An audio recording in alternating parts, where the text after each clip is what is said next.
Sir இப்போ படம் நடிச்சிருக்கேன், அடுத்த திரைப்படங்களுக்கான வாய்ப்பு இல்லை. நான் ப்ரொஃபஷனல் ஆக்டர் இல்லை, அது என்னோட நண்பர். நீங்கள் இதில் நடிக்கணும்னு சொன்னார், அதுக்காக. வாய்ப்பு நடிப்பீங்களா? அது எந்த வாய்ப்பையுமே ஒருத்தரை நழுவ விட மாட்டாங்க இல்லையா. சார் இப்போ படம் நடிச்சிருக்கேன், அடுத்த திரைப்படங்களுக்கான வாய்ப்பு இல்லை. நான் ப்ரொஃபஷனல் ஆக்டர் இல்லை, அது என்னோட நண்பர்.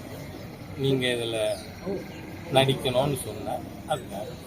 வாய்ப்பு நடிப்பீங்களா? அது எந்த வாய்ப்பையுமே ஒருத்தரை நழுவ விட மாட்டாங்க இல்லையா. செய்திகளை உடனுக்குடன் தெரிந்து கொள்ள கீழ்கண்ட கேபிள் மற்றும் டிடிஎச் நெட்வொர்க்குகளில் எம்நாடு செய்தி தொலைக்காட்சியை காணுங்கள். பாதகம் செய்பவரை கண்டால் நாம் பயம் கொள்ளலாகாது பாப்பா. மோதி மிதித்துவிடு பாப்பா, அவர் முகத்தில் உமிழ்ந்துவிடு பாப்பா. அண்மை செய்திகளை உடனுக்குடன் தெரிந்து கொள்ள இணைந்திருங்கள் எம்நாடு தொலைக்காட்சியுடன்.